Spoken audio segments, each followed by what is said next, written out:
महिला डकैत जिनके नाम से थर्राता था चंबल का बीहड़। चंबल घाटी का नाम आते ही हमारे जहन में सबसे पहले डकैत या बागियों की सूरत कल्पना की तरह सामने आ जाती है।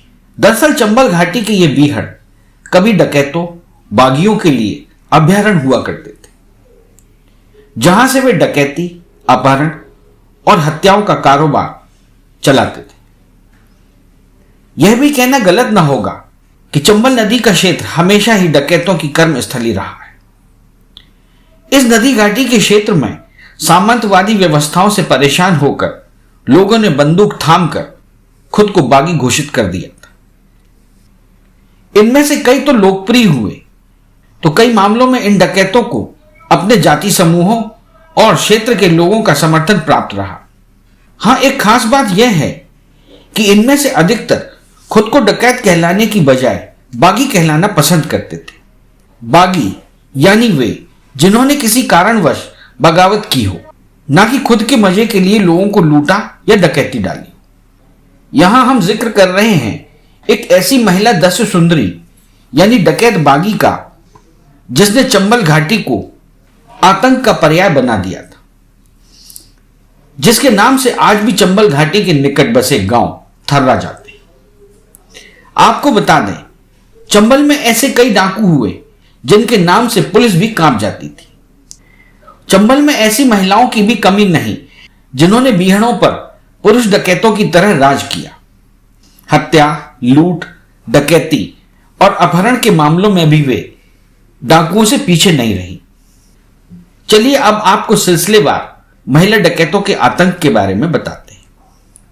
डाकू फूलन देवी, जो कि चंबल बीहड़ में कुख्यात डकैत मानी जाती थी, जिसे वक्त और हालात ने डाकू बनने पर मजबूर कर दिया था। उसके साथ सामूहिक बलात्कार हुआ था, जिसके बाद वह महज 16 साल की उम्र में डाकू बन गई थी। उसने बलात्कार का बदला लेने के लिए राजपूत समाज के 22 लोगों का सरेआम कत्ल कर दिया था। बाद में वर्ष 1983 में फूलन देवी ने सरेंडर कर दिया था। जब फूलन देवी जेल से छूटी तो उसने राजनीति का रुख किया। समाजवादी पार्टी के टिकट पर उसने मिर्जापुर से 2 बार लोकसभा चुनाव लड़ा और वह सांसद रही।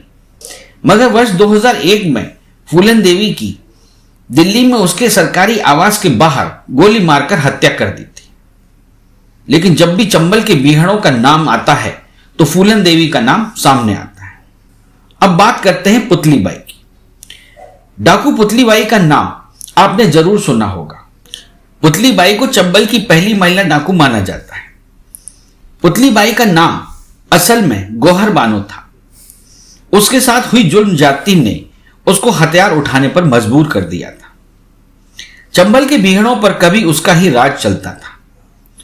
पुतली बाई का नाम आज भी चंबल के बीहड़ों में बहादुर और उसूल पसंद डाकू के रूप में जाना जाता है।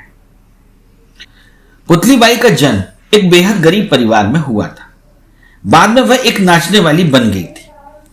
उसी के बाद उसका नाम गौहर बानो से पुतली बाई हो गया था।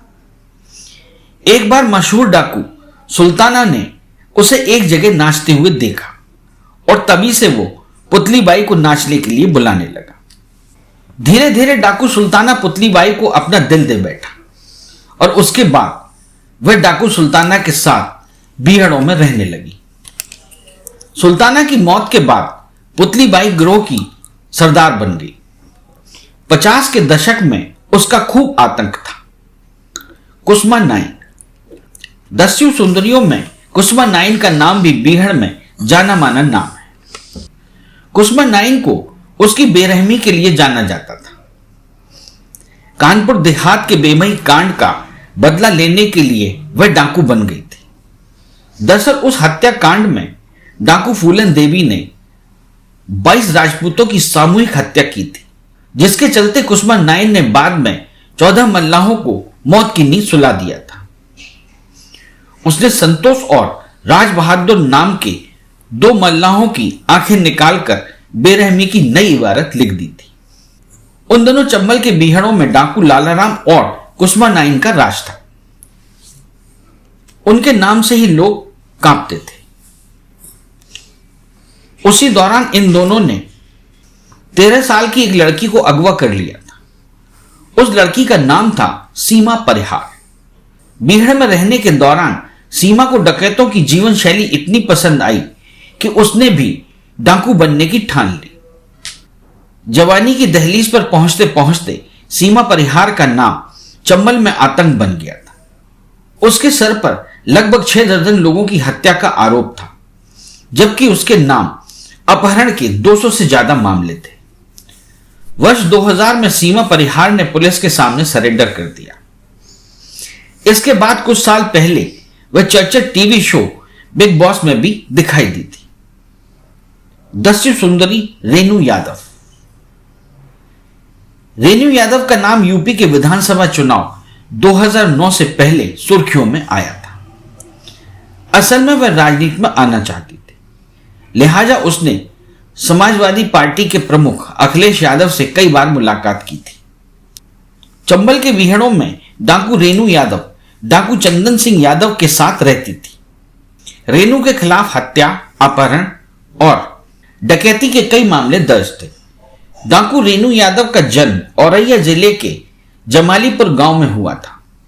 29 नवंबर 2003 को डाकू चंदन यादव के गिरोह ने उसे अगवा कर लिया था। अपहरण के वक्त वह स्कूल जा रही थी। उसका परिवार उसे तलाशता रहा, पुलिस से गुहार लगाता रहा, लेकिन पुलिस ने कुछ नहीं किया। बाद में डाकुओं ने उसके घर वालों से फिरौती मांगी, मगर उसका परिवार पैसा नहीं दे पाया। बस तभी से वह उस गैंग में ही पली बढ़ी। बाद में डाकू रेनू यादव ने इटावा में आत्मसमर्पण कर दिया। 80 के दशक में सीमा परिहार के बाद लवली पांडे, अनीता दीक्षित, नीलम गुप्ता, सरला जाटव, सुरेखा, बसंती पांडे, आरती, सलमा, सपना, सोनी, शीला इंदौरी, सुनीता पांडे, गंगाश्री आदि ने भी बीहड़ में दस्तक दी, परंतु इनमें से कोई भी सीमा परिहार जैसा नाम और शोहरत नहीं हासिल कर पाई।